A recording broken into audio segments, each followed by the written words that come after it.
آیا څوک د حق لري چې ووایي اوس د فتنې دور دی نو ښځې د حج هم نه کوي؟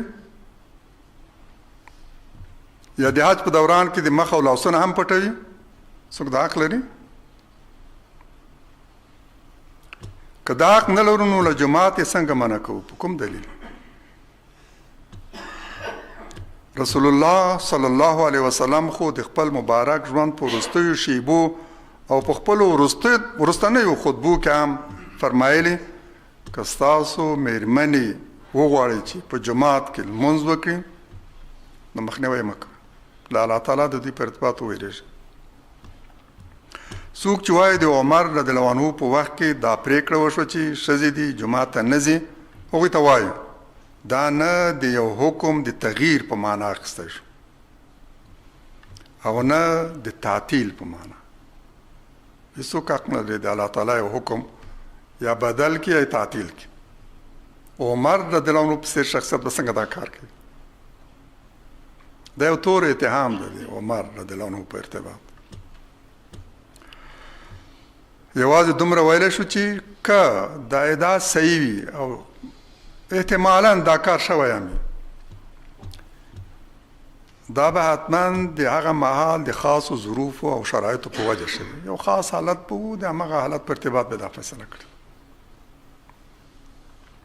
داسې نه ده چې د دې پرېکړې مخالفت حرام او ناجایز وي، او نن چې د اسلام او مسلمانانو مصلحت دا غوښتنه کوي چې د ښځو دینی او اخلاقي روزنې ته لا زیاته توجه وشي او له نورو خواو یې مخ جماعت ته واړو، نو دا کار حرام او ناروا وکړو. حرام هغه دی چې الله تعالی او دغه رسول حرام کړي. موږ ته وشو همدغسې یو حکم چې یو نص چې الله تعالی او دغه پیغمبر جماعت ته د میرمنو د تلو نهیه کړي. اوس وضعیت داسې دی چې ستا کور کې هم فکر کوي چې په کور کې پاته یې نو خوندي ده، ستا کور کې هم دشمن رخنه کړي، تلویزیون ده، ماشومان دې ګوري شپه ورځ، مخنیوی هم درته ګران ده، ټلیفون دې ده، موبایل دې ده، او څومره ګنده ګنده پروګرامونه پکې کې، یقینا مخنیوی هم ګران ده. رادیو ده، دا وسایلو تجهیزات هم ټول دي مفسدینو لاس کې، مسلط هغوی دي ورباندې، او ته دومره اجازه مه ورکوه چې د ورځې راشي جومات او د یو امام او داعي وعظ او نصیحت واوري، د دې نه به څه جوړېږي؟ ځینې وایي کاش اوس داسې جماعتونه او داسې واعظان وایي چې د ښځو روزنه وکړی شي، د کومې فتنې له مخې چې د ښځو لمونځ په کور کې غوره ګڼل شوی، کیدی شي هغه په جماعت کې دننه احتمالي فتنه وي، نه د لارې په اوږدو کې. د دې په جواب کې باید ووایو که رسول الله صلی الله علیه وسلم ښځو ته ویلي وای چې ستاسو لمونځ تر جماعت په کور کې غوره دی، نو یوه ښځه به هم جماعت ته نه وتلې. ځینې روایت دغسې او په همدې باندې استناد کوي چې ګواکې مېرمنو ته ویلی شي چې تر څو پټ ځای هملته لمونځ وکړي نو ثواب دی تر ټولو زیات، کور کې به هم تر ټولو په پټ ځای کې لمونځ کوي. که پیغمبر علیه السلام دا خبره میرمنو ته کړی وای، یوه میرمن به هم دې ته حاضره شوې چې جماعت ته لاړ شي، ولې به راتله؟ چې دغه ثواب زیات دی، خپل پیغمبر هم ورته دا لارښوونه کړې، نو هغه به جماعت ته ولې تللې؟ اکثر میرمنې جماعت ته تللې. بیا د پیغمبر علیه السلام میرمنې خپلې میرمنې به څنګه جماعت ته تللې؟ عادین منځونه خو پرېږده چې حتی هغوی اعتکاف هم غوښتلی چې په جماعت کې وکړي، راغلی ځان ته خیمې هم لګولې، پیغمبر علیه السلام بیا ویل چې بس ټوله کې دا خیمې تر دې حده پورې پیغمبر علیه السلام به دې ممانعت کړی. او بیا به دا مېرمنې هېڅکله هم جومات ته نه وی راغلی. د ښځو له عمل، د رسول الله صلی الله علیه وسلم له ویناوو، د صحابهو له کړنو په ډاګه او په واضح توګه معلومیږي چې د پیغمبر علیه السلام تر رحلت پورې ښځې جومات ته راتلل او رسول الله صلی الله علیه وسلم په خپلې وروستۍ خطبې کې دا سپارښتنه کړې ده چې که ښځو غوښتل جومات ته ولاړ شي مخنیوی مه کوئ. پیغمبر علیه السلام حتی د عمر رضی الله عنه دا مطالبه ونه منله چې ویلې یا رسول الله خپلې مېرمنې دي بهر ته له وتلو منع کړه. هغه ته یې ویلي دي چې ما ته وحی وشوله چې دوی منع نه کړه. موږ یوازې دومره څه ویلو حق لرو چې ووایو جوماتونه باید داسې جوړ شي چې هم د ښځو د لمانځه ځای بیل وي او هم یې د تګ راتګ لاره بیله. دومره ویلی شو، په تکلف سره یې ویلی شي، اصولا نه.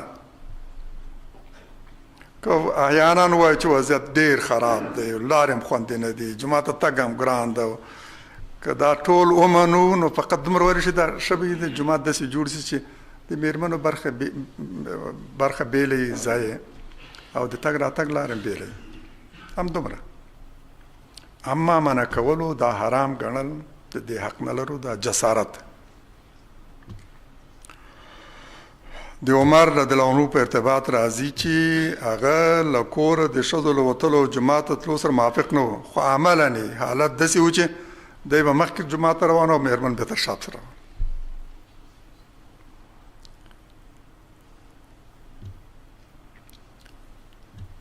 ام عطیه رضی الله عنها وایي چې له رسول الله صلی الله علیه وسلم مې اورېدلي چې وایي فرمایل نوې رسېدلې ښځې یعنې پیغلې او سترې یا په پرده کې ناسته ښځې او په لمانځه کې ښځې یعنې هغه د حیض په حالت کې ښځې دا د ووځي او د خیر په کارونو کې یعنې د عید په لمانځه کې د شرکت وکړي او د مسلمانانو په دعا کې د ګډون وکړي. خو حایضې او ښځې دي له مصلا ګوشه ودرېږي، یعنې حتی هغه ښځې دي چې لمانځه کې دي، موږ د لمانځه په صیغه یادوو، حایض حالت کې دي، دا دې مه وځي. لاس په د عید لمونځ په خپلو سترګو وګوري، په لمونځ کې د شرکت نه کوي، په یو ګوشه کې دې ولاړې، د مصلا په یو څنګ کې دې ولاړې، دا حالت یې وګوري، دا واز دې واوري، د مسلمانانو دعا دې وګوري، په دې دعا کې د شرکت هم وکړي. ځکه پیغمبر علیه السلام یو حکیم پیغمبر دی، هغه پوهېږي چې دې هغې څومره ژور او پراخ دی. یو انسان چې دا حالت په خپلو سترګو ګوري، په سلګونو کسان ولاړ دي د خدای په وړاندې، دا ورباندې اغېز کوي. د همدې لپاره یې هغوی ته وایي چې که د حیض په حالت کې هم راوځي راشه دا دې وګوري.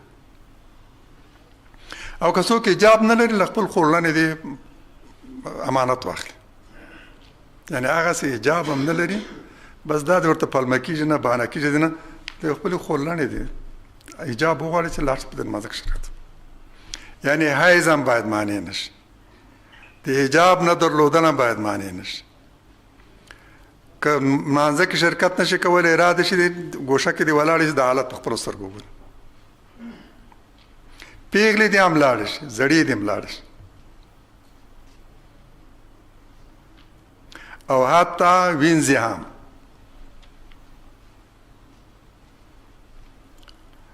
تاکید شوی ده، ګڼ شمېر روایتونه په دې ارتباط راغلي.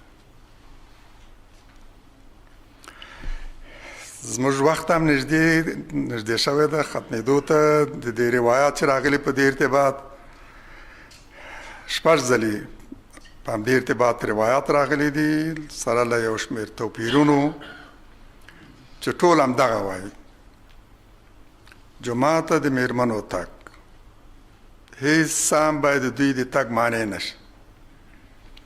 که په حیض کې هم دې لاړې شي، که وینځې هم دې لاړې شي، که پیغلې نوې رسېدلې پیغلې دي دا دې هم لاړ شي، که حجاب نه لري له خپلې خورلنې دې امانت واخلي.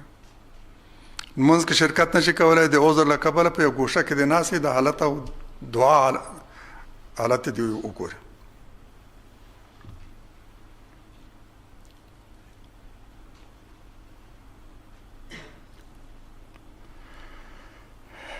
په همدې مقدار اکتفا کوو.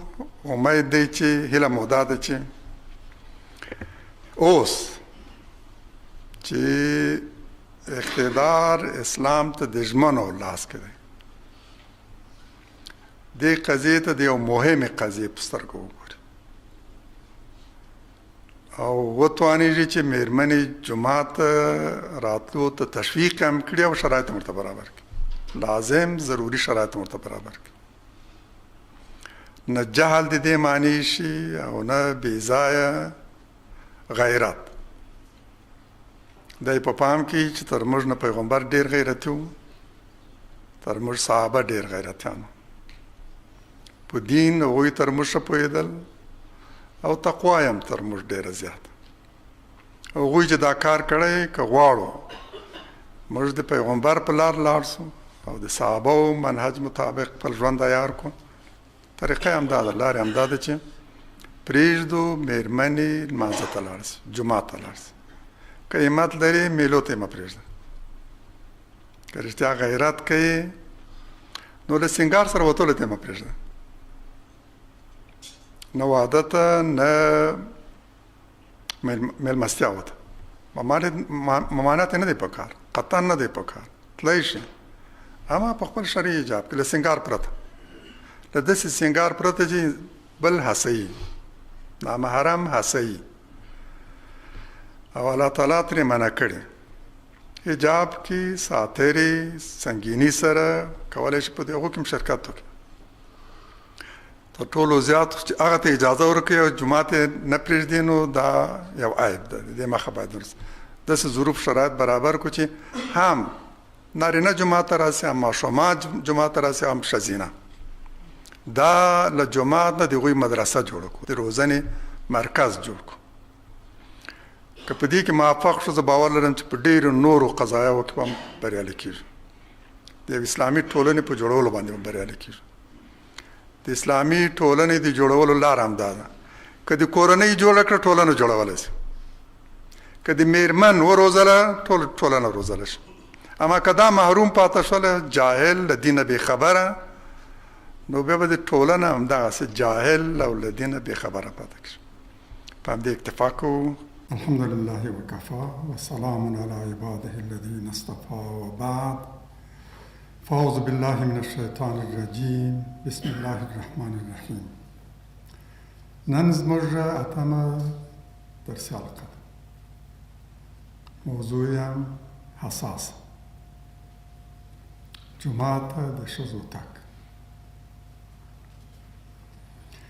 نه یوازې مسلمانانو کې د دې په ارتباط حساسیت شته،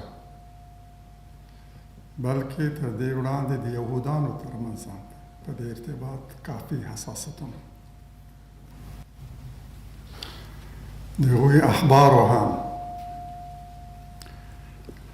جومات او عبادت ځای ته د میرمنو د تګ مخالفت کول او حتی میرمنې ناپاکې او پلیتې ګڼلی شي او عبادت ځای ته د هغوی په تګ سره حد کې حرمت کېږي د عبادت ځایونه.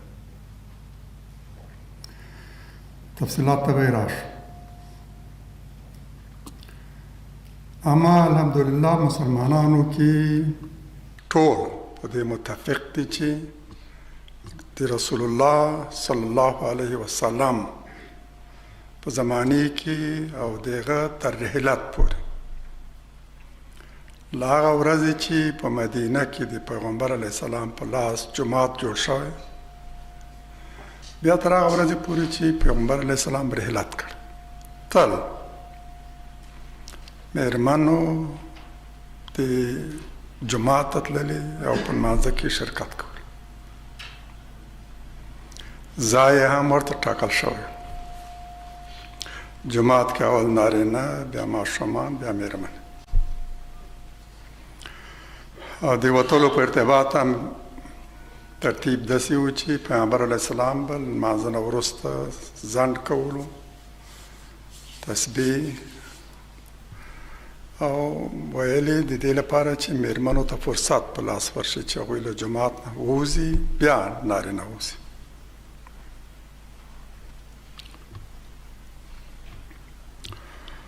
د جماعت په لمونځونو کې به شرکت کول.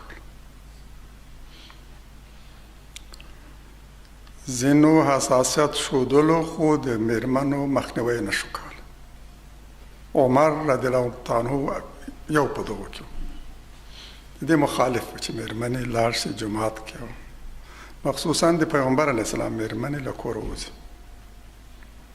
مخالفت هم کول او تل یې ټینګار او اصرار هم په دې باندې و چې پیغمبر علیه السلام خپلو میرمنو ته امر وکړي چې له کور به نه وځي.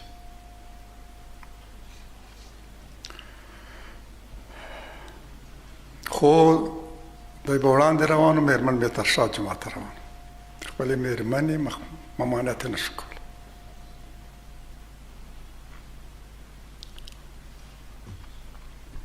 دوی به نه یوازې په لمونځونو کې شرکت کولو، 5 وخته لمونځونو کې سهار نه تر ماخوستن پورې د شپې تیاره کې به هم لمانځه ته تللې.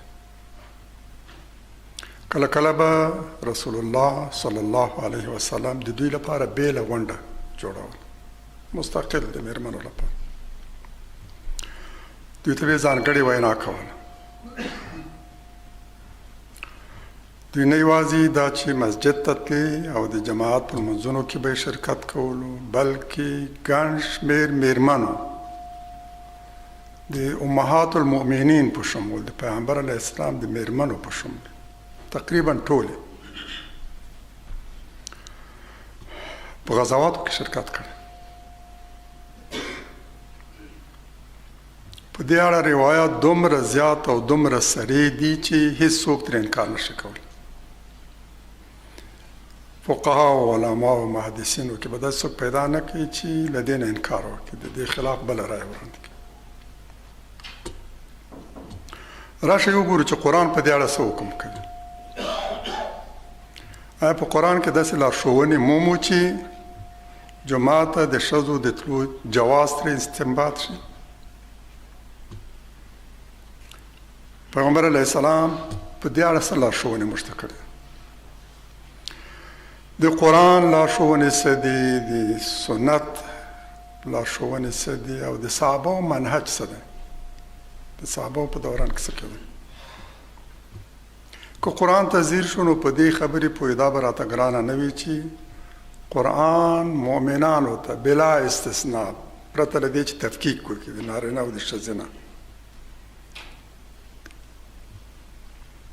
ټولو ته په عامه صیغه په جماعت کې د لمونځ کولو سپارښتنه کوي. د نورو لمونځ کوونکو تر څنګ په لمانځه کې شرکت، یعنی جماعت ته تګ، یعنی په جماعت لمونځ. دا سپارښتنه عامه ده، نارینه او ښځینه دواړه یې ته وکړي. واقیموا الصلاة وآتوا الزکاة وارکعوا مع الراکعین. لمونځ وکئ، زکات ورکړئ، او له نورو رکوع کوونکو او لمونځ کوونکو سره رکوع او لمونځ وکئ. البقره 43 آیات. که څه هم دا آیت د بني اسرائیلو په ارتباط، دلته د دین پلورو یهودي علماو څو نور بد خصلتونه بیان شوي، مخکې تر دې نه ډېر بحث شوی، او قرآن ډېر زیات د اهل کتابو علماو باندې او د دوی په فسادونو باندې بحث کړی دی، تفصیلي بحثونه. هغه چې له دین نه یې دوکان جوړ کړی، هغه چې حلال به حرامول او حرام حلالول، په دین کې زیاتوالی کړی، ډېر څه له ځانه اضافه کړی، د خلکو پیټې درانه کړی، په لاس پښو کې ورته زنځیرونه اچول، حق او باطل به خلط کول. د هر پیغمبر او حق داعی لومړي دشمنان په لومړي کرښه کې به دی د مؤمنو دایانو خلاف جنګېدل. دې ته ورته د دې په ضمن کې دلته د هغوی یو څه خصلتونه بیان شوي دي، له الله تعالی سره تعلق ضعیف او کمزوری شو، لمونځ یا پرېښی او یا له حقیقي روح عاري او په شکلیاتو لګیا وه، د دې په ځای چې زکات ورکړي د زکات ته لاس کولې عادت شو، لا هم له سره یې هم اړیکې سست شوې، له نورو سره یو ځای عبادت هم پرېښی و. د همدې لپاره دوی ته د دغو څو خبرو امر شوی: لمونځ وکړئ، زکات ورکړئ او له نورو رکوع کوونکو سره یو ځای رکوع وکړئ. ولا تلبسوا الحق بالباطل وتكتموا الحق وانتم تعلمون. حق او باطل مه سره خلط کوئ. په حق د باطل پرده مه اچوئ، په باطل باندې د حق پرده مه اچوئ، سره خلط کوئ یې مه، او حق پټوئ مه، کتمان کوئ یې په داسې حال کې چې پوهېږئ حق څه دی او باطل څه دی. ستاسو د ټولو انحرافاتو علاج په همدې کې دی، همدا چې لمونځ وکړئ، زکات ورکړئ، له نورو رکوع کوونکو سره رکوع وکړئ. یعنې ستاسو د ټولو مفاسدو انحرافاتو علاج همدا دی، په همدغه څو لارښوونو کې منحصر شوی. دا آیت ښیي چې له نورو لمونځ کوونکو سره یو ځای لمونځ کول یوه الهي دایمي وجیبه او فریضه وه او ده، تر دې وړاندې هم او نن هم. دا خو پرېږده چې قرآن په عادي حالاتو کې د امنیت او د سولې په حالت کې مؤمنان په دې مکلف کوي چې لمونځ به کوي په جماعت سره. اصلا لمونځ دی په جماعت سره. انفرادي لمونځ د یو استثناء ده د مجبوریت او د عذر له کبله، کنې اصلي فریضه ده په جماعت لمونځ کول. که چاته رخصت ورکړل شوی دی هغه چې معذور دی او نشي کولی په جماعت کې لمونځ وکړي، کنې اصلا لمونځ ده په جماعت سره. او تاسو ګورئ چې د لمانځه دعاګانې هم جمعي دي: ایاک نعبد و ایاک نستعین. خاص ستا عبادت کوو موږ، یو کس نه ده. و ایاک نستعین، له تا مرسته غواړو. اهدنا الصراط المستقیم، موږ ته سمه لاره وښیه. ټول دعاګانې هم هغه. اللهم ربنا آتنا فی الدنیا حسنه. یو کس دعا نه کوي، بلکې هماغه یو کس هم چې دعا کوي د ټول په خپله دعا کې را شامل. لمونځ په مجموع کې د یو جمعي عبادت، او موږ مکلف یو چې دا لمونځ به په جماعت سره کوو او د نورو سره یو ځای په منظمو صفوفو کې. حتی د جنگ په حالت کې، جدي خطر په وخت کې، دشمن کمین کې ده او د حملې او د برید احتمال هم شته، دغسې وخت کې هم الله تعالی مؤمنانو ته امر کوي چې په جماعت پر لمونځ کوي. اما مسله له دې چې هغه احتیاطي تدابیر به مراعات وي. همدغسې حالت کې مو وایي چې وسله به مو په اوږو وي، وسله به په ځمکه نه ږدي، خو لمونځ به په جماعت سره کوي. په دغسې حالت کې فرمایي: واذا كنت فيهم فاقمت لهم الصلاه فلتقم طائفه منهم معك وليأخذوا اسلحتهم. او کته پیغمبر له دوی سره وي او هغوی ته لمونځ ورکوي، امامت یې کوي، نو د دوی یوه ډله دي له تا سره په لمانځه ودرېږي. فلتقم طائفه منهم معك وليأخذوا اسلحتهم. خپله اسلحه دې ورسره واخلي. یوه ډله به په لمانځه ودرېږي، بله ډله به له خپلو وسلو سره ځي پیره به کوي. د دې آیت ټول خلاصه همدا ده: یوه ډله به ځي د پیرې لپاره، د ګزمې او د احتیاط لپاره، او یو ډله به له پیغمبر علیه السلام سره په لمانځه ودرېږي. کله چې دا په لمانځه ولاړه ډله یو رکعت لمونځ پوره کړي، دا به درومي او ځي به د هغه مخکنۍ ډلې چې پیرو محافظت کوي د هغوی ځای نیسي. بیا به هغوی راځي چې ځای یې ونیولو، ډاډه او مطمئن شو چې اوس سنګر خالي پاتې تش نه پاتې کېږي، هغه ډله به راځي پیغمبر علیه السلام لمونځ کوي. دا 2 رکعات به په پیغمبر علیه السلام څخه کوي. او چې کله پیغمبر علیه السلام سلام وګرځولو دا ډله به د خپل 2 رکعات هم پوره کړي. بیا به دوی ځي هلته او هغه بله ډله به راشي پیغمبر علیه السلام بیا به خپل لمونځ کوي بېل، بله ډله به خپل لمونځ کوي بېل، هماغه 1 رکعت ترې پاته ده.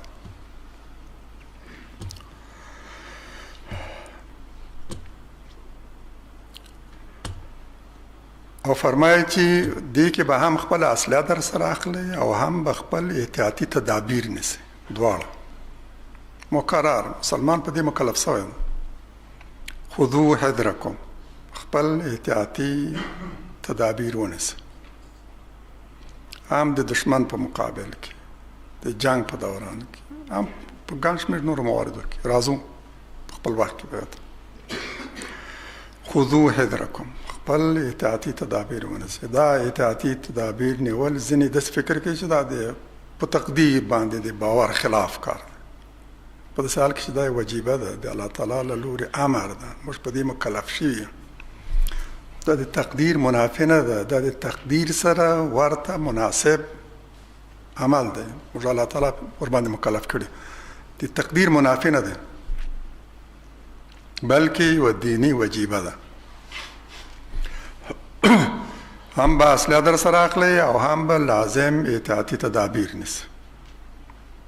په دې تلو راتلو کې هم چې یو شی به سنګر خالی پاته نشي، سنګر به هم ساتل کېږي او لمونځ به هم کوي په جماعت لمونځ. له دې معلومېږي چې د جماعت د لمانځه اهمیت څومره ده.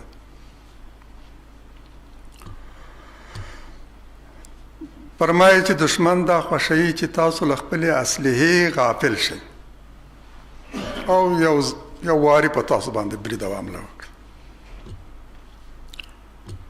او په تاسو باندې ګناه نه ده په دې کې چې که د باران له کبله او یا دا چې مریض او بیمار وي د وسلې د حملولو توان نه لري، نو بیا در باندې ګناه نشته چې خپل اسلحه چیرته کنه یې اسلحه هم په ځمکه نشته.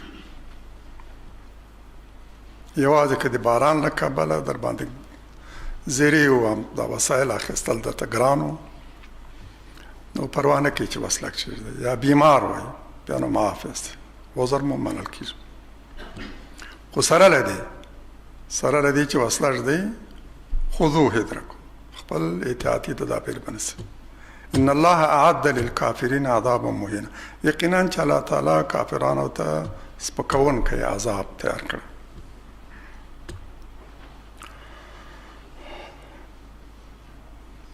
دلته د خوف متوسط او منځنی حالت بیان شوی.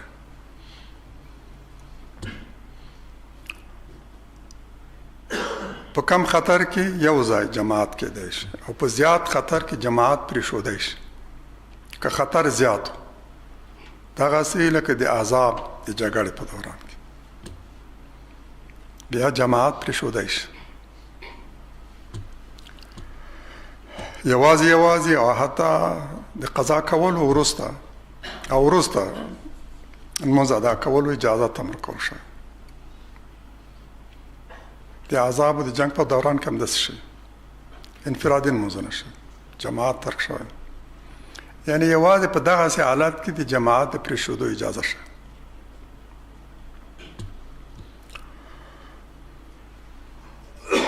په جمع د لمانځه دا سپارښتنه عامه ده، ټولو مؤمنانو ته راجع ده، یوازې د نارینه‌و لپاره نه ده. د قرآن بل آیت په دې ګواهي ورکوي چې ښځې هم په دې سپارښتنه کې شاملې دي.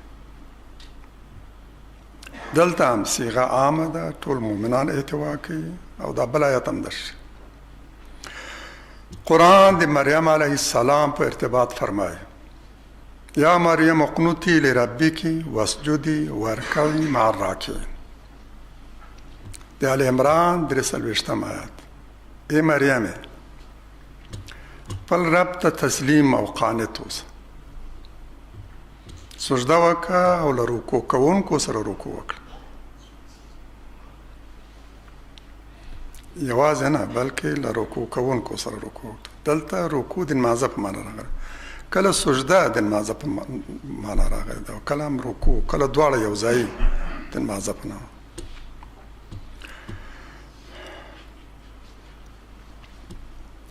د مریم علیه السلام یادونه د دې لپاره راغلی چې وشي یوه مؤمنه میرمن باید څنګه وي.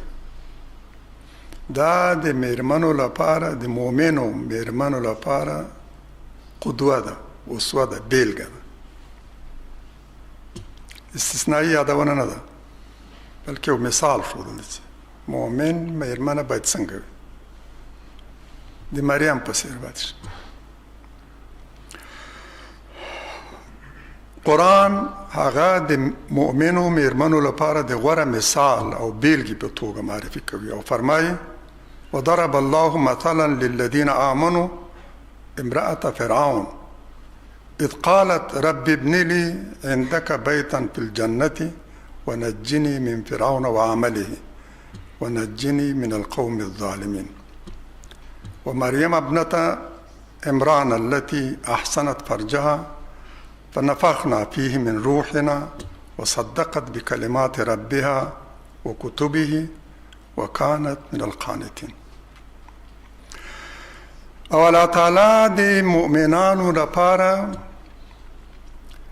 د فرعون د میرمنې مثال بیانوي. هغه مهال چې دی وویل، دعا یې وکړه خپل رب ته چې خپلې خوا کې ماته په جنت کې یو کور جوړ کړه، له فرعون او د هغه له عمله مې وژغوره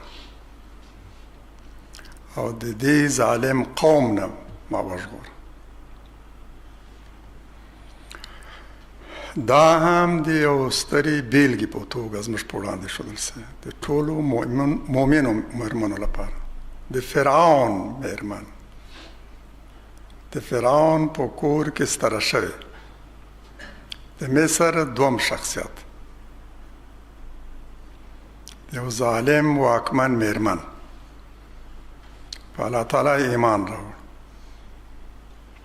فرعون د ایمان له کبله هغه تر تعذیبونو لاندې ونیول، دومره چې په لاس پښو کې بیخونه ټکول. په همدغه حالت کې د سخت تعذیب لاندې هغې دعا کول، لاسونه یې اوچت چې خدای ما خپلې خوا ته در وبوله، په خپلې خوا کې ما ته کور جوړ کړه او د دې ظالم فرعون او د هغه له دې کړنو مې وژغوره. زه د ده نه هم نفرت او کرکه لرم او د هغه له کړنو نه، د دې ظالم قوم او ټولګي له ظلمونو مې وژغوره. او الله تعالی د دې دعا قبوله کړه. د هغې ته هماغه بیت او کور جوړ کړ چې دعا یې کړه. بیت المعمور اصلا همدغه بیت قرآن کې چې د بیت المعمور یادونه شوې، په خپل ځای کې به بیا ورباندې بحث وکړو. د دې بیت المعمور نه اصلا همدغه بیت مراد ده چې د فرعون میرمنې دعا کړې وسې، الله تعالی خپلې خوا کې د دې لپاره کور جوړ کړي. بس کور جوړ سو، قرآن کې مې یادونه وشوه، تا غوښتې و ما هم درته جوړ کړي. یعنې کیدای شي یو میرمن داسې وي چې میړه و خاوند فرعون وي او له دې داسې لوی او ستر شخصیت جوړ شي چې په تاریخ کې بیلګه او مثال نشته. د ټولو مؤمنو میرمنو لپاره مثال شي، قدوه او اسوه شي. او الله تعالی په خپل کتاب کې د دې یادونه وکړي. هغه کتاب تر قیامته پورې به لوستل کېږي او تر قیامته پورې به دا د مؤمنو میرمنو لپاره قائد وي، اسوه وي، قدوه وي، بیلګه وي. یعنې دې امکان هم شته. میرمنې که همت وکړي همداسې کېدای شي، کېدای شي میړه یې فرعون وي، ظالم، اما له دې نه دغسې یو شخصیت جوړ شي چې الله ورته دومره منزلت و مقام ورکړي. دوه بیلګې د مریم ده، د عمران لور هغه چې د خپل عفت ساتنه یې وکړه او الله تعالی په خارق العاده توګه هغې ته اولاد ورکړ عیسی علیه السلام یو ستر پیغمبر چې نن د هغو شمیر تر 4 میلیارده اوښتی چې عیسی علیه السلام د الله تعالی د یو پیغمبر په توګه پېژني او په هغه باندې درود وایي دومره ستر شخصیت نږدې 1,800,000,000 مسلمانان او تر دې زیات مسیحیان نن د ټولو مسیحیانو عبادت را خلاصه شوی ده په دې کې چې د عیسی علیه السلام په سینه باندې او په لاسونو باندې میخونه ټکول شو داسې کوي همدا عیسی علیه السلام په نسبت خپل هغه مراتب دي باور او ایمان او اعتقاد په همدې سره بیانوي یعنی دا دوه میرمنې زموږ لپاره مثال دی دا چې دې په ارتباط ویلی شي ورکعي مع الراکعین ای مریمې د نورو رکوع کوونکو سره یو ځای رکوع کوه دا نن اوسنیو مسلمانو میرمنو ته هم راجع دی الفاظ کاملا صریح دي په همدې کې باید د میرمنو لپاره مریم قدوه وي بیلګه او مثال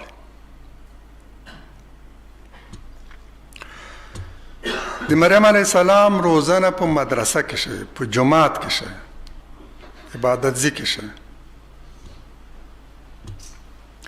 ذکریا علیه السلام په لاس روزل شوې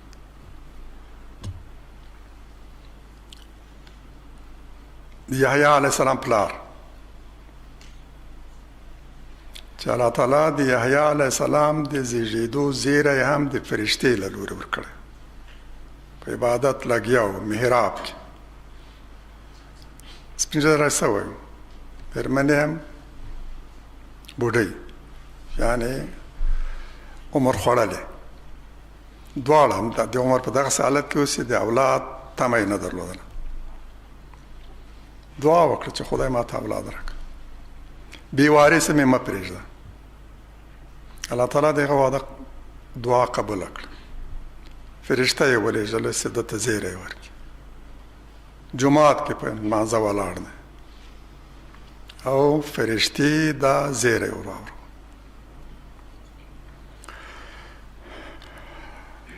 د مریم علیه السلام ماما یو ستر پیغمبر د همدې په لاس روزنه شه او محراب کې قرآن په صراط سره فرمایي له دې نه ستر شخصیت جوړ شوی د انساني تاریخ له پیل تر پایه پورې هیڅ ښځه د هغې مقام ته نشي رسېدلی نه رسېدلې او نه رسېدلی شي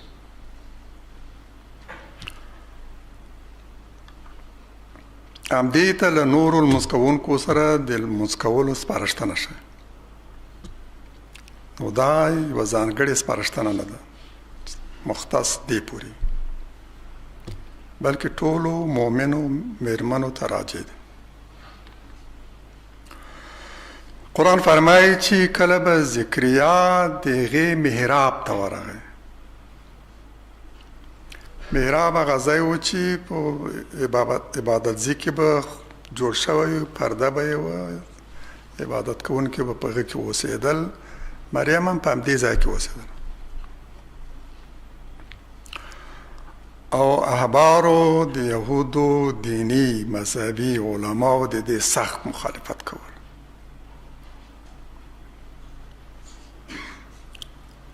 سره له دې ټول مخالفت ذکریا علیه السلام هغه په محراب کې ساتلی ده او د هغه روزنه او تربیت یې کړی او قرآن فرمایي چې کله به ذکریا د دې همدې محراب ته ورغی نو دغې خواته به یې رزق و روزي وموندله بې موسمه داسې میوه تازه میوه چې دلته یې موسم نه و او ورته ویل به چې انا لکې هذا ای مریمې دا له کومه ځایه تا ته راغلی قالت هو من عند الله ویل دا د الله تعالی له لورې ان الله یرزق من یشاء بغیر حساب. یقینا چې الله تعالی چاته چې وغواړي بې حسابه روزي ورکوي. بې حسابه روزي یعنې دا نه چې ډېر زیات، نه له محاسبې پرتې ورکوي. دې ته نه ګوري چې ته مستحق یې که نه. زه یې مستحق نه یم.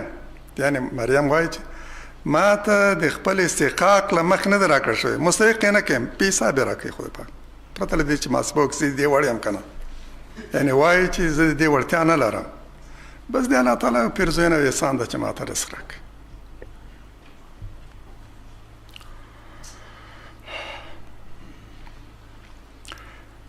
البته ښځو ته دا لارښوونه د نارینهو له اړوند سپارښتنې نه فقط په دې کې توپیر لري چې نارینه مکلف دي په دې چې لمونځ به په جماعت کوي، جماعت ته بدرم، اما میرمنې مکلف نه دي. دا یوازینی مورد نه ده، په ډېرو نورو مواردو کې هم د ښځې مکلفیتونه د نارینهو په نسبت کم دي. امتیازات یې ډېر دي، مکلفیتونه کم دي. یو یې هم دا ده مکلف نه دی چې جومات ته به ځي، اما ورته سپارښتنه شوې ده چې لاړ شي. جهاد ته تللی شي خو ورباندې مکلف نه دی. داسې ګڼ شمېر نور مواردو کې هغه شتمني درلودی شي، په کار یې اچولی شي، تجارت هم کولی شي، ولې مکلف نه دی چې د کور مصارف به دا ورکوي. د اولاد مصارف، د دې مصارف، جامې، لباس، دوای، کور، کرایه، ټول د میړه په غاړه دی. سره له دې چې دا مهر اخلي، میراث اخلي، او له میړه نه میراث اخلي، له پلار هم میراث اخلي، له ګڼ شمېر نورو خپلوانو نه میراث ترلاسه کوي. سره له دې ټولو مکلفه نه ده چې هغه به یو اقتصادي مکلفیت هم په غاړه لري. دا مکلفیت د نارینهو په غاړه ده. د پلار په کور کې د پلار په غاړه دی، او د میړه په کور کې د میړه په غاړه. ښځې هم ورته سپارښتنه شوې ده چې جومات ته لاړه شي او په جمع لمونځ وکړي، ولې ورباندې مکلف نه دی. که نه لاړې شي نو ورباندې ماخوذ نه دی.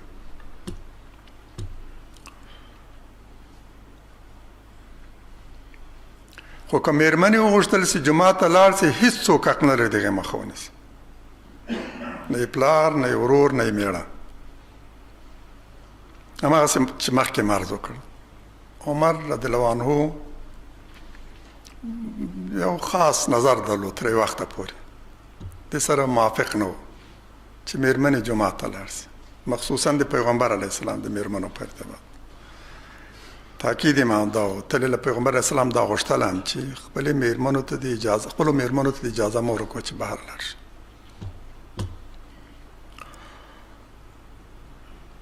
اما چا یې مخه نه شي نیولی. پیغمبر علیه السلام مکرر په دې ارتباط سپارښتنه کړې چې که ستاسو میرمنو غوښتل جومات ته لاړې شي، مخه یې مه نیسئ. حتی آخري خطبه کې، حجة الوداع په خطبه کې پیغمبر علیه السلام یو له هغو مهمو مسایلو چې په هغه مهم وخت کې، په هغه مهم ځای کې، مسجد الحرام کې، خپل آخري خطبې کې او ډېرې مهمې خطبې کې، یو له هغو مهمو مسایلو چې پیغمبر علیه السلام باندې تاکید کړی ده همدا ده چې د میرمنو په ارتباط له خپل رب وویرېږئ، او که یې غوښتل چې جومات ته لاړې شي، مخه یې مه نیسئ. دا د پیغمبر علیه السلام یو مهمه وینا.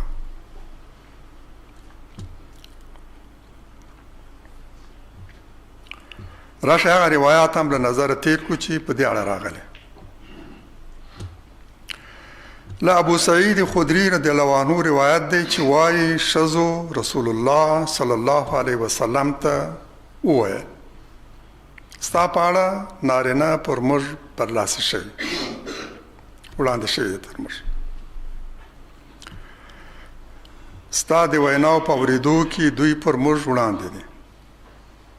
دوی ستا وینا اوري، موږ یې نه اورو. نو له خپل لورې موږ ته یوه ورځ ځانګړې کړه چې مشخص موږ ته وینا وکړي. نو د دوی لپاره د ملاقات یو ورځ وټاکل. په هغه ورځ دوی ته واعظ وکړ او په خاصو امور یې وګمارلې. دغو خبرو په ضمن کې دوی ته یې وکړې دا هم وه چې له تاسې چې د هرې ښځې 3 اولادونه ترې ومري دا به له اور ورته پرده شي. بس همدا به یې ژغوري. 3 اولادونه چې هغه د دې عمر ماشومتوب کې 3 یې روزلی، یعنې همدا ورته کافي دی چې الله تعالی یې د دوزخ له اوره وژغوري. دا به د دې او د دې دوزخ ترمنځ حایل شي. بس همدا اولاد به یې تر لاس نیسي او جنت ته به یې بیایي. الله تعالی به هغوی ته د شفاعت حق ورکړي، اجازه ورکړي. هغوی به تر لاس نیسي. ګناهونه یې کړي د الله تعالی به د همدې په خاطر ورته عفو وکړي او وبخښي. یوې ښځې ویل چې که 2 وي، که د دې مېرمنې 2 اولادونه عمر څنګه وي؟ وایي که 2 هم وي، دا 2 به ورته کفایت وکړي چې له دوزخ یې وژغوري. دا روایت په بخاري کې 2000 نور هم په دغو شمیرو راغلی، 1249 او 2310، البته له ځینو توپیرونو سره. په یوه کې غلبنا علیک الرجال، پر موږ ستا سره د لیدلو او ستا د وعظ او نصیحت د اورېدو په ارتباط نارینه پر موږ غالب شول. او په بل کې ذهب الرجال بحدیثک، ستا خبرې اوري نارینه او موږ ترې محروم. فجعل لنا یوما من نفسک، په یوه کې داسې راغلی. په بل کې فجعل لنا من نفسک یوما ناتیک فیه تعلمنا مما علمک الله. په یوه کې فوعدهن یوما لقیهن فیه، په بل کې فاجتمعنا، په یوه کې فوعدهن وامرهن، او په بل کې فعلمهن مما علمه الله ثم قال. په یوه کې تقدم 3 من ولدها، او په بل کې تقدم بین یدیها من ولدها 3، او په یوه کې دا الفاظ هم شته فعادتها 2 ثم قال 2 و2. خو په بل کې دا الفاظ نشته. په دغو روایاتو کې 1310 روایت تر نورو جامع بریش. د ابو هریره رضی الله عنه په یو روایت کې راغلی چې هغه مړه شوي اولادونه یې لا بالغ شوي نه وي، یعنې ماشومان. له عایشې رضی الله عنها روایت دی چې د رسول الله صلی الله علیه وسلم مېرمنې رضی الله عنهن به د شپې له مخې د ضرورت رفع کولو لپاره بیدیا وتل، چې پراخ او ارت میدان وتلی. عمر رضی الله عنه په رسول الله به مسلسل رسول الله صلی الله علیه وسلم ته ویل مېرمنې دې په حجاب وګماره. خو رسول الله صلی الله علیه وسلم داسې نه کول. یوه شپه ماخوستن د پیغمبر علیه السلام مېرمن سوده بنت زمعه رضی الله عنها چې یوه دنګه او لوړه مېرمن وه بهر ته ووتل. عمر رضی الله عنه پرې غږ کړ چې ای سودې، ومې پېژندلې. دا د هغې تلوسې له امله چې د حجاب د حکم نازلېدو په اړه عمر رضی الله عنه درلوده. الله تعالی د حجاب آیات نازل کړ. دا روایت داسې دی چې وایي ګواکې له دغه وروسته د حجاب آیات نازل شوی.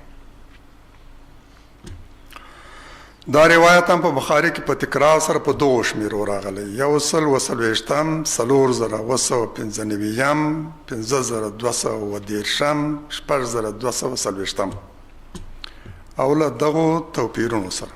په یوه کې فانزل الله آیت الحجاب، او په بل کې بعد ما ضرب الحجاب، په یوه کې کن یخرجن باللیل، او په بل کې قد اذن ان تخرجن فی حاجتکن، او په بل کې قد اذن لكن ان تخرجن لحوائجكن.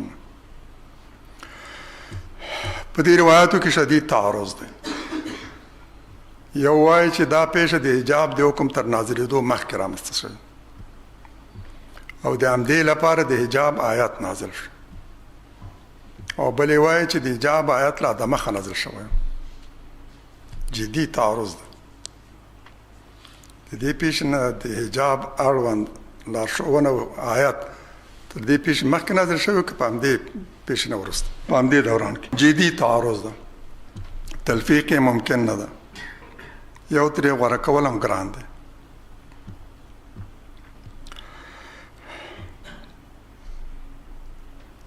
او سودا رضی الله عنها په حجاب کې د وتلو په سبب پیژندل شوی. یو وایي چې د حجاب آیت دغه مهال نازل شو، بل وایي چې دغه مهال پیغمبر علیه السلام ته وحی وشو او میرمنو ته د حاجت لپاره بهر ته د وتلو اجازه ورکړه. امام بخاری رحمه الله له دغو متعارضو او متناقضو روایاتو د یوه د انتخاب په اړه هیڅ نه دی ویلی.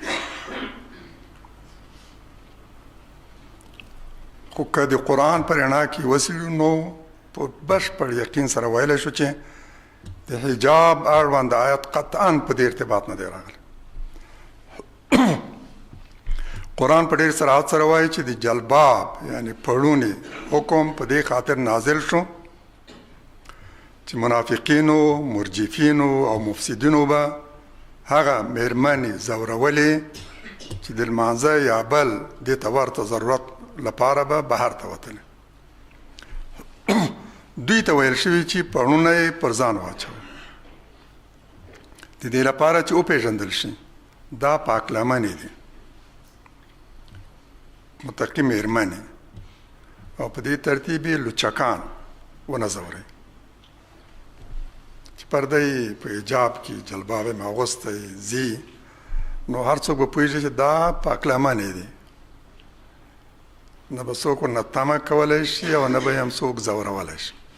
د حجاب یو ګټه همدا ده چې همدې حجاب سره میرمن ټولو ته پیغام لیږي چې له ما نه غلطه تمه مه کوئ، زه ځان ساتونکې میرمن یم. او لچکان، منافقین، مرجفین او مفسدین به له هغوی نه تمه نه کوي، نه به یې ځوروي. نن یوه ستونزه همدا ده، دا میرمنې چې غربي لباس کې وځي که پاک لمنې هم یې سخت ځورول کېږي. ښوونځي ته د تلو په لاره کې هم، دفتر ته په تلو کې هم، بازار ته په تلو کې او بیرته کور ته په ستنېدو کې هم، په لار کې، کوڅه کې، په سړک کې ځورول کېږي، حتی اختطاف کېږي او ورباندې تیری کېږي. د غرب یو لویه ستونزه همدا ده، دومره جنسي تیري چې هر کال په امریکا کې کېږي په ټولې اسیا کې نه کېږي. او وجه همدا ده، شراب او سندرې، فساد ته لمسوونکې هڅوونکې سندرې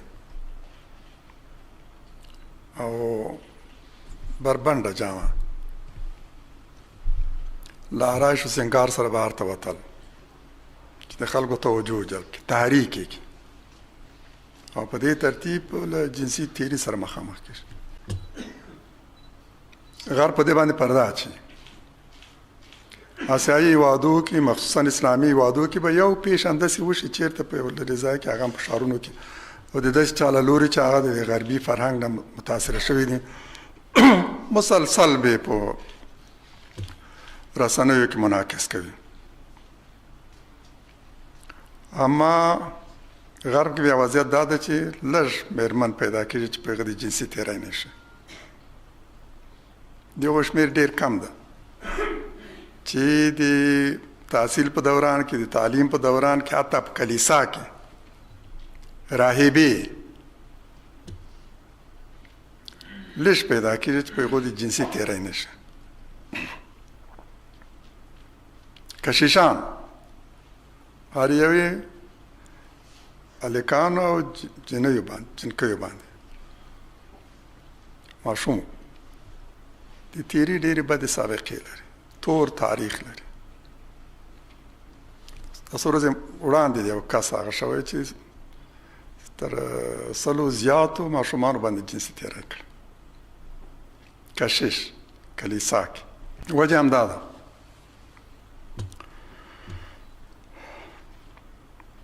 حجاب د شپې لپاره نه دی بلکې د ورځې لپاره دی.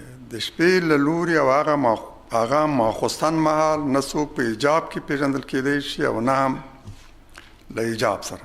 بې حجاب او په حجاب کې پیژندل یې ګران دی په تیاره کې د شپې. یوازې د قد او ونې له لوړوالي د یو چا په اړه ګمان کېدی شي.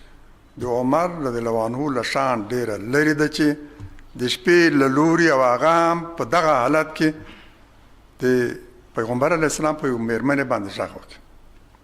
که څه هم عمر رضی الله عنه د پیغمبر علیه السلام خو سره ده، دغه له شانه دا خبره ډېر لرې ده، کوم چې په دې روایت کې راغلی چې په سعودي باندې یې غږ کړی چې ومو پېژندلی، له موږ نه پټه نشي پاتې کېدلی. او بیا په دغسې حالت کې دې ته مو هم باید پام وي چې په کلیوال ژوند کې او هغه مهال چې د کورونو منځ کې بیت الخلاوې نه وي، نو د سړیو لپاره به بېل لوری او د مېرمنو لپاره به بېل لوری غوره شي، انتخاب شوی، ټاکل شوی. نارینه د هغوی لوري ته نشو تللی او مېرمنې د هغوی لوري ته، د هر چا جهت سمت معلوم. او معمولا به مېرمنې په ګډه وتلې، بېل بېل هم نه. اوس هم شاید په ډېرو کلیو کې همدا وضعیت دی. کلیوالي ژوند کې اوس هم که تاسو لاړ شئ همدا حالت دی. او لږ ته لږه بېلګې به یې ومومئ. کونړ ته لاړ شئ، نورستان ته لاړ شئ، پکتیا ته لاړ شئ، نورو کلیوالو سیمو ته. څه چې ویلي ممکن دي یوازې دا دی چې شاید عمر رضی الله عنه غوښتل چې د پیغمبر علیه السلام مېرمنې هېڅکله له کوره بهر ونوځي، خو الله تعالی هغوی ته له جلباب سره د وتلو اجازه ورکړه. ځکه نو په روایت کې ویل شوي چې الله تعالی دوی ته د ضرورت لپاره د وتلو اجازه ورکړه. روایت همداسې دی چې پیغمبر علیه السلام دا واورېدل او ګمان کوم مخکې وروسته راځي دا روایت، څه توقف یې وکړ، داسې چې وحی ورباندې راتله. او بیا چې د وحی حالت پای ته ورسېدو، مېرمنو ته مخ کړه چې الله تعالی تاسو ته د خپل حاجت او ضرورت لپاره د وتلو اجازه درکړي. په قرآن کې هم یوازې دغه د وتلو د اجازې آیت مومو، د نه وتلو حکم او آیت نشته، نه صراحتا او نه اشارتا. هغه آیت چې پیغمبر علیه السلام مېرمنو ته وایي وقرن فی بیوتکن ولا تبرجن تبرج الجاهلیة الاولی، او په خپلو کورونو کې تم شئ او د مخکني جاهلیت په څېر ځان له سینګار سره مه څرګندوئ.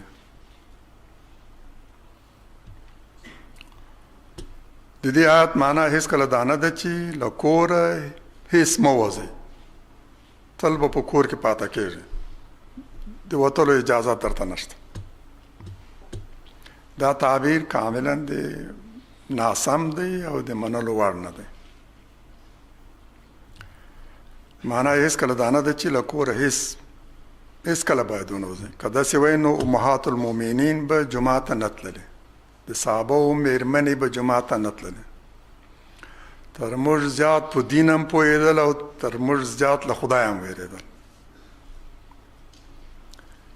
زموږ لپاره مثال او بیلګه همدا دوی دي، د دوی مېرمنې دي، امهات المؤمنین، د صحابهو مېرمنې چې نه یوازې جومات ته تللې، د خپلو نورو ضرورتونو حوایجو لپاره وتلې، جهاد ته هم تللې، حج ته هم تللې.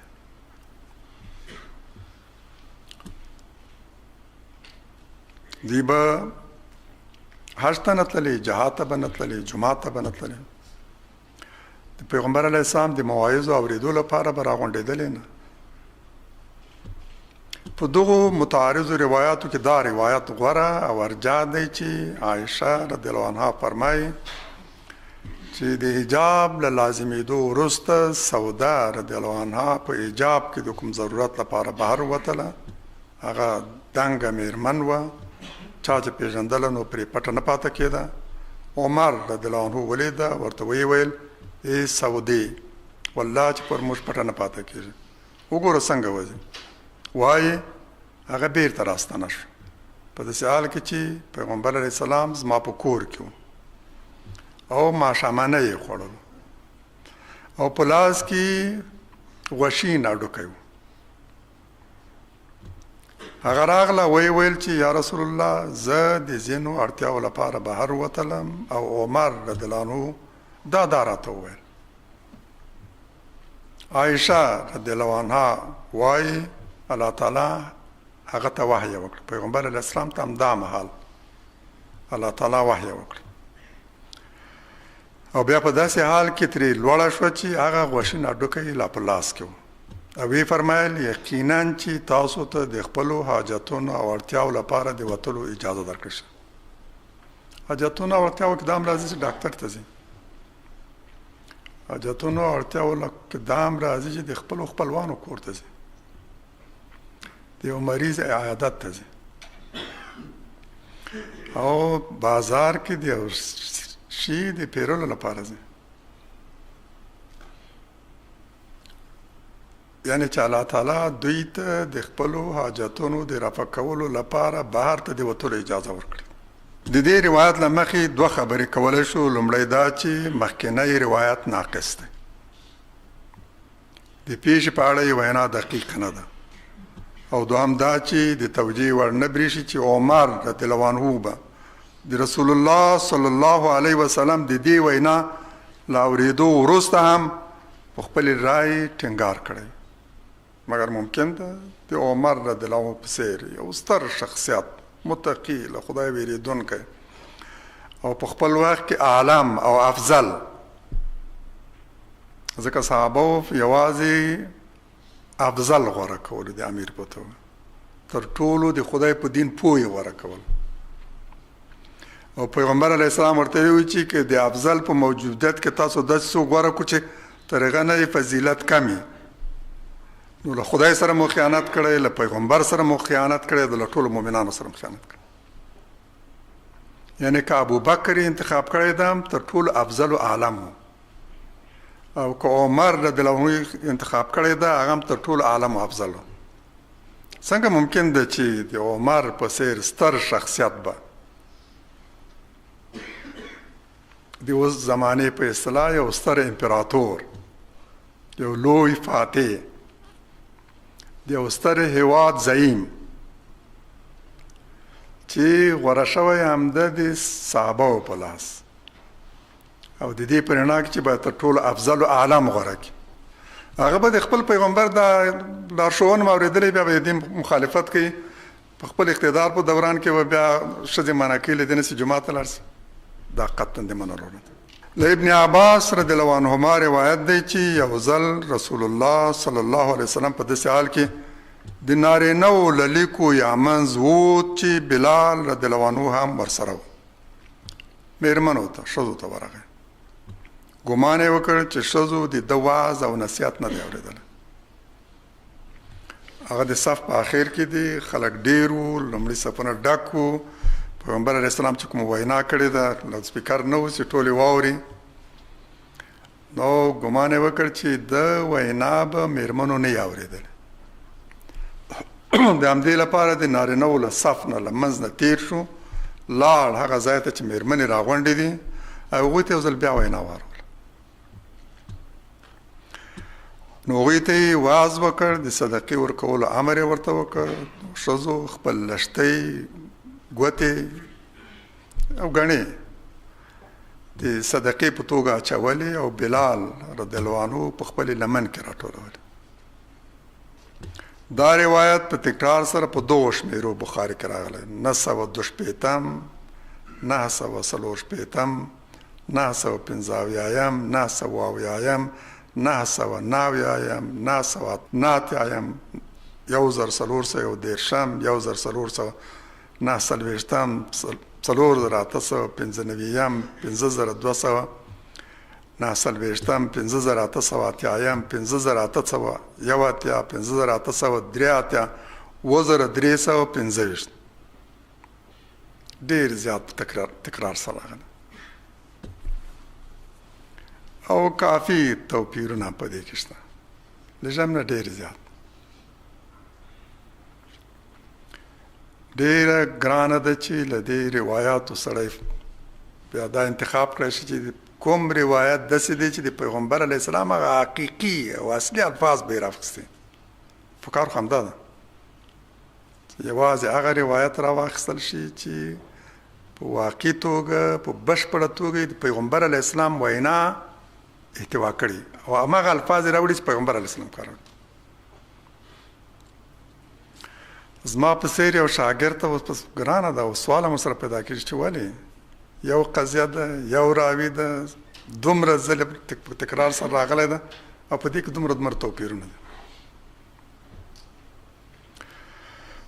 فقهاو چې کوم کار کړی هغه دا چې له دې نه یو حکم راایستلی د خپل فهم فقه د قرآن په رڼا کې د حدیث په رڼا کې د درایت په رڼا کې د فراست په رڼا کې تر ټولو غوره انتخاب کړی او له هغه نه یو حکم راایستلی د خلکو تشویش یې رفع کړی او له دغه سوال سره نه مخامخ کېږي چې هغه نشي کولی له دې ټولو نه یو ترې غوره کړي یوه او ډېره مهمه قضیه نه ثانوي قضایه وکړي یو روایت په دومره تکرار سره راغلی د دې روایت په اړه څو خبرې توجه غواړي د دې روایت په اصلي مطلب هلته سم پوهېدی شو چې نور روایات هم وګورو د نورو روایاتو په رڼا کې راته جوته کېږي چې دا د اختر لمونځ پیغمبر علیه السلام لومړی لمونځ کړی بیا یې خطبه ویلې بیا د خلکو له منځ تېر شوی او د ښځو د لمانځه ځای ته ورغلی هغوی ته یې بیا واز کړی د صدقې ورکولو ته یې هڅولې او هغوی خپلې ګاڼې صدقه کړې دا او دې ته ورته ګڼ شمېر روایات ښیي چې د پیغمبر علیه السلام په دوران کې ښځو د جماعت په لمونځونو کې شرکت کول د ودرېدو ځای بیل او د نارینهو تر شا و پیغمبر علیه السلام د هغوی د روزنې ته خاصه توجه کوله یقینا چې دا د ټولنې تر نیمایي زیاته برخه ده او ګرانه ده چې میرمن او ښځې ونه روزل شي او د هغوی په غېږ کې د ستر مؤمن شخصیتونه وروزل شي که څوک غواړي ټولنه جوړه کړي لومړی د میرمنې جوړې کړي مؤمنې میرمنې دې وروزي که څوک غواړي اتل شخصیتونه نومیالي شخصیتونه وروزل شي دا یوازې په دین پوه میرمنې روزلی شي ستر شخصیتونه د سترو میرمنو شخصیتونو په غېږ کې روزل شوي که میرمنې له دین نه بې خبرې پاته شولې بس ټولنه به ټول د جهل په تیارو کې پاته کېږي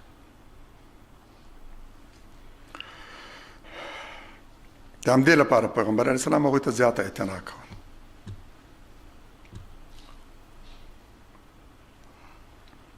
خو متاسفانه اوس حالت داسې دی چې ښځې میلو ته تللی شي ودونو زیارتونو ته تللی شي له غلیظ سنګار سره له داسې جامو سره چې واده لپاره یې باید واغوندي د میلې او د میلمستیا لپاره یې واغوندي زیارت هم له همدې جامو سره ځي نه خاوندان او خپلوان پرې اعتراض کوي او نه واعظان خو جومات ته یې تګ ممنوع دی څوک چې وایي اوس د فساد او فتنو دور دی نو ځکه جومات ته د ښځو تګ ښه نه دی هغوی ته وایو له فساد او فتنو د ښځو د مخنیوي لار فقط دا ده چې هغوی جومات ته راشي او واعظ واوري، دوی وروزل شي، په دین پوه شي. میړه یې نسي روزلی، پلار یې نسي روزلی، ورور یې نسي روزلی، په کور کې ناسته ده او جومات ته نه ځي، د واعظ او داعي خبرې نه اوري، څنګه به روزل کېږي؟ جهل کې پاته کېږي، له دینه بې خبره، له خدای بې خبره پاته کېږي. نن زموږ همدا حالت دی. علما هم دا نشي کولی چې خپلې مېرمنې وروزي، خپله مصروفیت لري. واقعیت همدا ده. پرېږدی چې هغوی جومات ته راسي چې په دین پوه شي. تر پیغمبره غیرتي هم نه یې، تر صابره غیرتي هم نه یې، په دین پوه هم نه یې، متقي هم نه یې. که د هغوی مېرمنې جومات ته تلې او ته داسې فکر کوي چې ما غیرت اجازه نه راکوي، دین مې، تقوا مې اجازه نه راکوي، دا خوشې شیطاني خبرې دي، هسې دوکه شوی. که غواړې چې مېرمنې خدای وپېژني، دین وپېژني، وروزل شي، جومات یې راولي. نور کار بیا جومات په خپله کوي. یوازې دا په جمع لمونځ کافي ده. د یو تعداد وګورې سجده کوي، رکوع کوي، لاسونه اوچتوي، دا قرائت کوي، د خدای په وړاندې ولاړ دي، منظم صفوف کې، همدا دومره اغېزه باندې کوي چې بلې څه ورباندې اغېز نه کوي. همدا کافي ده، نور خو پرېږده.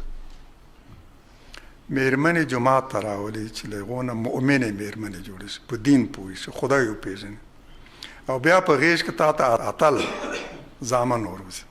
او هغه چې وایي چې اوس نو د فتنو لپاره باید مېرمنو مخه ونیسو، جومات ته رانیسو، دا هم غلط شوی، دوکه شوی، اشتباه یې کړې. څوک وایي چې د پیغمبر علیه السلام په دور کې فتنې تر ننني دور کمې وي؟ څوک وایي؟ څوک چې دا خبره کوي واقف نه ده، له وضعیت اطلاع نه لري. په مدینه کې ښځې هغه مهال جومات ته تللې چې محدود شمېر کسانو ایمان راوړل. یهودانو لا په مدینه باندې تسلط درلود، فعال حضور یې درلود په مدینه کې. بازار او مارکیټ د دوی په لاس کې و. ډېری انصار، اوس او خزرج د دوی پورې وړي وو.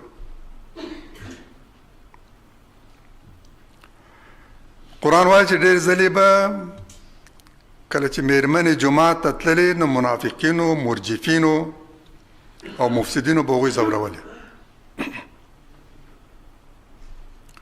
او له همدې کبله چې مېرمنې ځورول کېدلې نو الله تعالی دا امر ونه کړ چې له دې نه وروسته به جومات ته نه ځي. قرآن په صراحت سره فرمایي لئن لم ينتهي المنافقون والذين في قلوبهم مرض والمرجفون في المدينة لنغرينك بهم ثم لا يجاورونك فيها إلا قليلا. الأحزاب 8 آیات. که د مدینې منافقین هغه چې په زړونو کې بیماری ده، بیمار زړونه لري، او مرجفین هغه چې اراجیف خوري، تهمتونه لګوي، تورونه لګوي، غلط تبلیغات کوي، مخصوصا په مؤمنو مېرمنو باندې ځوروي. که دوی له خپل دې کار لاس وانخلي نو ای پیغمبره داسې به دې ورباندې مسلط کو چې بیا به په مدینې کې نه یې دوی مګر د لنډې مودې لپاره، بیا به یې ټغر ټول شي. هغوی ته عادت کړي دي، مېرمنې نه دي منع کړې چې جومات ته مه ځئ. مېرمنو ته ویلی سي جلباب واغوندئ، په ستر حجاب کې ځئ، چې تر څو دغه منافقین، مرجفین، مفسدین پوه شي چې تاسو هغه نه یاستئ چې مفسدین ترې تمه کولی شي. تر څو هم څوک ونه ځوروي. هغوی ته دا ویلي، اما هغوی ته عادت کړي، منافقین، مرجفین یې ته عادت کړي. کار دغه ده، دا کار وکړئ، داسې نه چې مېرمنې جومات ته له تلو منع کړي چې مرجفین دې ځوروي.